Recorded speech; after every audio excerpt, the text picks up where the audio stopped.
this as you need it, or you found that every day, or how do you dose So it? I use it prophylactically. There are times when I also use it for breakthrough pain management. I don't want to be foggy. Yes, of course, there are some psychological, impact to this. It's not, just like honestly with everything else, there's fogginess from every single medication I listed. So would you say every day, or twice a day, or once a day? So I take it every day at night. Okay. And I find that that's good for me in terms of the pain management, because I get the 24 hours of relief, and it also minimizes the impact on my ability to work during the day. So the question, so for you, there's no tolerance that develops? You're taking the same dose every day now for quite a while? The tolerance that develops is really about how much it takes to psychologically affect you. I'm not sure that that's the impact on the pain management aspect of it. I have not found that I needed more for my pain management. So that's actually kind of great. I mean, like with a lot of other medications, there's an adjustment period to the psychological effects. Sure. And I think the same is true in cannabis. And does CBD work for you? Or? No. No. No, it does not. And last, oh, sorry. Go, please. Last question was there a temperature difference in your foot right before you started with the THC? Or was that something? That's a wonderful question. I don't know because I didn't measure it. So I'm not sure that it's had an impact on the autonomic issues. THT changes the vessel diameter, and that might play a role. That would make sense. I wouldn't be surprised. Honestly, when that happens, I'm not sure I'm paying enough attention at that point. See, there's a lot of interested people. Here's one. Thank you so much for sharing your story. I think I may have missed it. You mentioned the oral dose is 10 milligram for the 200-pound male. Yeah. What dose are you taking? Did you start it with 10 milligrams? Did you down titrate it? What dose are you currently at? I Sure. assume you're taking it orally, right? So actually, I'm a naughty girl and I still vape. It has less of the burning sensation. It's immediate, and it's a lot easier to dose. And I find that that's more comfortable for me. But on the edibles dosing, I do still occasionally use edibles. And for me, actually, with all of the other drugs that I'm on, with all of the other things that I have, and with my size and weight, I actually only need about 3.5 milligrams. I mean, that's a huge difference. And starting me at 10 milligrams, it was just like awful. And the sustainment of the 24-hour pain relief, do you notice a difference when you're vaping versus when you take it orally? No, I don't. Thank you. Any other, we're up at time, but that's okay, because there's lots of interested people. I can stay for another 5 minutes. Okay. Who other than David and Jeff have a question? I mean, I love you guys, but Jeff. Yeah. So, I don't know if you know the answer to the question, but maybe Bob or somebody else knows the answer to this question. Does anybody use these products sublingually? Yes. They do, okay, because Yes, it's available sublingually, yes. All right, so 3.5 milligrams by vaping or sublingually would presumably give you a higher serum level than if you swallowed it, because it's not coming through the liver first pass. That's right, and actually that's the reason why you're finding some more edibles that are edibles, sublinguals, things powders that you can pour in your tea that have onset that's like 15 minutes, 20 minutes. The beauty of this particular supply chain is that you have a lot of very passionate people. They don't come from backgrounds like yours, so they're rediscovering a lot of the dosing mechanisms that you can use. Sublinguals are available. Again, things that you can pour in there.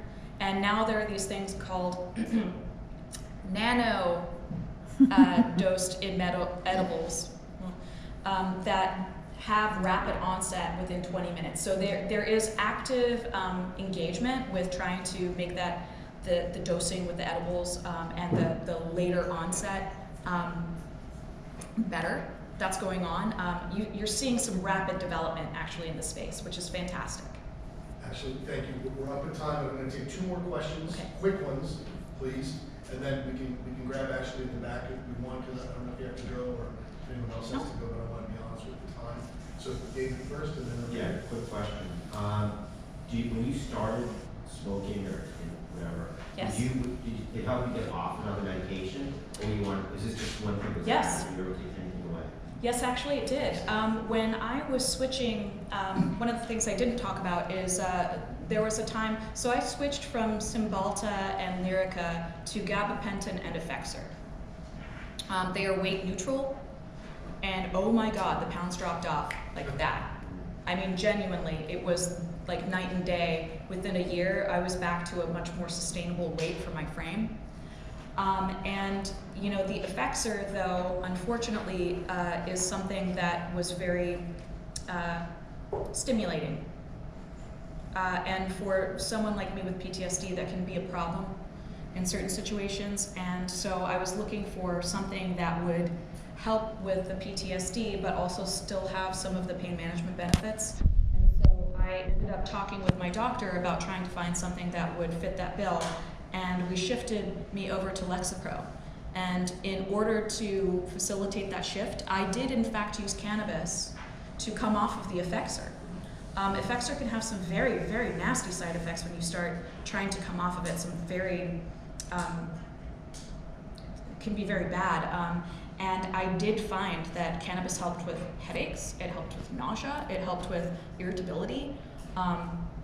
Honestly, I'd say it even helped with digestive stuff, but I don't really want to go into that. Excellent, thank you. Last question here, actually, I'm gonna take the last one, you go ahead, and please. I don't know if you had an opportunity to listen to some of the earlier talks in the cannabis. Obviously, Some great research going on. Obviously, we're talking about the difficulty in actually kind of measuring and showing that there's a true effect. Yep. And as somebody who has what is a profound effect, do you have any thoughts about what we as researchers might be thinking in terms of helping focus our research more to actually capture situations like you had? So dosing studies is one of the major things that we need. You know, the microdose right now is a 2.5 milligram. They have ones where you can do 1 milligram studies and things like that. You know, there's some interesting things going on with studies right now that are trying to do a combination of CBD THC therapy. And you know, provided that the CBD is actually coming from cannabis-derived plant, I think that there's a lot of promise to that. Because I have to admit, you know, the psychological impact of using THC is substantially lessened and much more even, much more easy to deal with for people who have to use on a prophylactic basis if there is some CBD included in there. Now, how much impact that actually has on the pain management, it's a good question, we don't know. There are certainly people who swear by it. Montel Williams, I think, is one of them. There's certainly quite a lot of athletes that are coming out and saying that, you know, CBD helps them. I don't know exactly where it came from with some of them, but they're having fantastic impact. Now, again, they're big dudes, so they have to take a lot of product to actually impact them. And you know, people my size, which is kind of more of your normal lady size, would not probably do as well with the same thing. But they're saying that, you know, CBD has no other negative impact, so you can't overdose on it and things like that. And you know, I'm a bit suspicious of that. I don't know if you are. I'm suspicious of anybody who tells me I can take something for lots and lots of it without it having some sort of a negative impact. Actually, it's funny, we had a big debate in here early on, and I think there was some of that, exactly what you're saying here. Thank you very much. That was a great talk, you're amazing. Your story is really one of a survivor almost. It's pretty incredible what you've been through. Thank Just you. my quick question, you know, you look great, and my goodness, I look at that leg, and I've seen people with those injuries, I know that's a tough injury. Yeah, it's a lot more common. Wow, that's the understatement that what I just said there. So my quick question is, were you ever considered for a intrathecal pump or spinal cord stimulator? Yes. And you said no, or you didn't want to do it? Or? I had been through so many surgeries at the time that I was terrified. And by the time I sort of circled back to the idea that this could have been something substantial and helpful for me, the doctor like sort of de-recommended it and said, well, if you're reasonably managed with your drug therapy, let's not do something invasive. And you know, I think that was probably good advice. Yeah, that's true. Thank you. It was great.